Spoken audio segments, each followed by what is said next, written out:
Let's continue our unit on identities. Last time we used triangles and the double angle identities and sum and difference identities to come up with exact sine and cosine and tangent fractions. This time we are going to be using the sum and difference identities and the half angle identities to come up with our exact fractions. In calculus, you will see these two identities again when you do proofs, so you may need to memorize them now. If we take our test in person, you need to have these memorized. Okay, so an example of a question would be, use sum and difference identities to evaluate sine of 105 degrees exactly.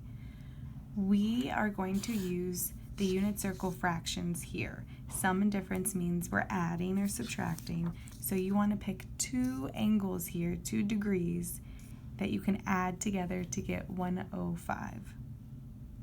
There's multiple answers, but I'm going to use 60 and 45 that I'll add together. You could also subtract some other answers. There's multiple combinations here, but you will always get the same final answer. Okay, so 45 plus 60 equals 105. So that means the sine fraction for 45 plus 60 is going to be the same as the sine fraction for 105.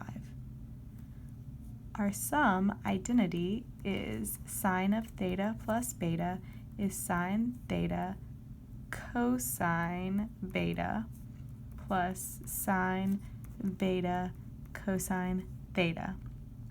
All right, we're going to replace all of our thetas with 45s. I'll rewrite this too. And all of our betas with 60s. Okay, so sine of 45 plus 60 is sine 45 cosine 60 plus sine 60 times cosine of 45. Once you have your identity written out and you've plugged in your numbers, your exact angles, we're going to replace this with its unit circle fraction, replace this with its unit circle fraction, replace each of these trig values with their unit circle fractions. Remember, your unit circle is written in alphabetical order by pure luck. So sine of 45 is this y value here. Cosine of 60 will go to 60 degrees. Cosine is 1/2. Same thing, sine of 60 is the y value at 60 degrees, so square root 3/2. Cosine of 45 is the x value at 45 degrees, or square root 2/2. Now you just need to simplify all of this. So multiply your fractions together, multiply across the top, square root 2 times 1, multiply across the bottom, 2 times 2. Same thing, simplify these fractions, multiply across the top, they're both under the square root, so multiply them together, and 2 times 2 is 4. You can leave it separated like this, or because they have a common denominator, you can write it as one fraction, but you cannot add square root 2 and square root 6 together. You cannot combine these, they are not like terms, so we leave it separated. So here is my final answer. If you wanted to check this, you could make sure your calculator is in degree mode and type in what is the sign for 105. And then you could also type in the square root of 2 plus the square root of 6 divided by 4. I put my numerator in parentheses. It gives me the same fraction. All right, let's do one more example. This time let's do one with radians. We already know what cosine of 2 pi over 3 radians is, but I thought it might help us, since we already know that answer, to just use radians we already know.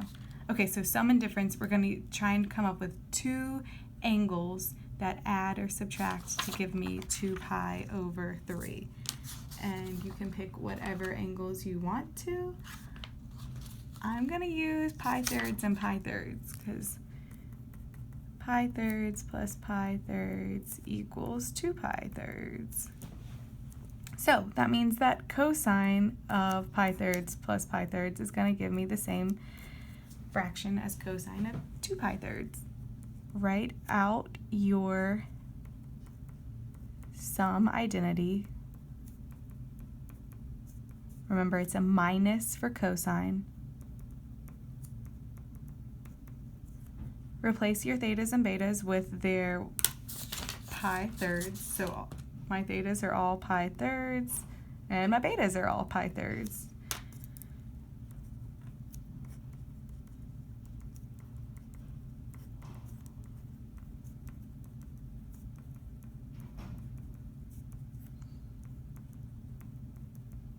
And then we will replace these sines and cosines with their unit circle values.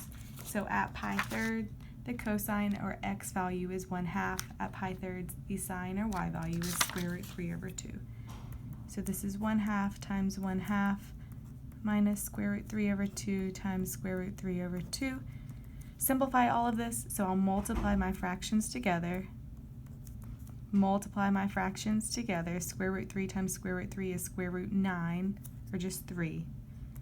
And then they have a common denominator, so I can add them together. 1 and 3 are like terms because there's no square root, they're just constant whole numbers, so 1 minus 3 is negative 2. I can simplify that fraction. So cosine of pi thirds plus pi thirds is negative 1/2, and because this is a unit circle value, we could also double check, go to 2 pi thirds and look, the cosine fraction or the x value is negative 1/2.